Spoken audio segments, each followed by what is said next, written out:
Eu vou usar esse comentário para explicar para vocês o que é o BRICS e o impacto que ele tem na economia mundial, porque eu sinto que a nova geração tem muita confusão em relação a isso, até porque vocês não viram o BRICS nascer, e nos últimos anos ele ficou um pouco adormecido, até porque existiam políticas muito divergentes nos governos desses países que fazem parte do bloco. Então agora que a coisa está um pouco mais conciliada, vou explicar para vocês. O BRICS funciona como se fosse uma plataforma colaborativa, um acordo informal, não é nada contratual, mas são países que têm similaridades de valores, de princípios e ao mesmo tempo querem se desenvolver. Então a ideia do BRICS é elaborar estratégias de desenvolvimento tecnológico, financeiro, humano, tudo que esses países precisam se envolver e colaborarem entre si. E por que a gente está falando tanto do BRICS e ele é tão importante para a economia nesse momento agora? Porque a gente está vivendo um cenário muito parecido do que o momento que ele surgiu, que foi em 2009. Em 2008, a gente teve uma das maiores crises econômicas globais que existiu, inclusive tendo até que provocar uma reforma do FMI, que é o Fundo Monetário Internacional, que é como se fosse o banco do mundo inteiro. Naquela época de crise, os países em desenvolvimento tiveram que se unir, porque os Estados Unidos estava vivendo um momento de imperialismo, que inclusive é uma política que o Trump está vindo com muita força. Então, a ideia era quebrar um pouco dessa hegemonia econômica que os Estados Unidos tinham na época.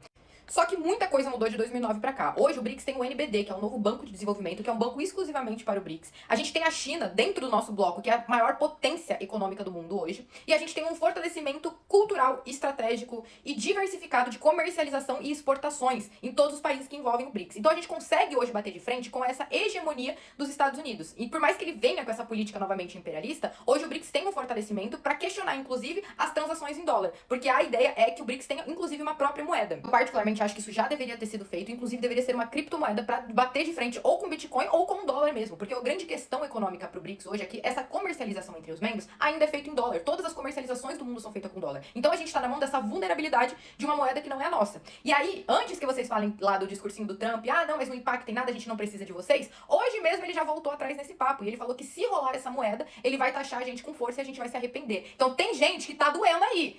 E deixa eu contar um negócio pra vocês. O Brasil é uma potência econômica. Vocês acham que essa síndrome de vira-lata brasileiro, que a gente não é nada, mas o Brasil é o maior exportador de alimentos do mundo. A gente bateu recorde no ano passado. Além de que a gente é o maior produtor de soja, açúcar e carne. Ou seja, a gente alimenta o mundo inteiro. Dentro do BRICS, nós somos fortalecidos com recursos que a gente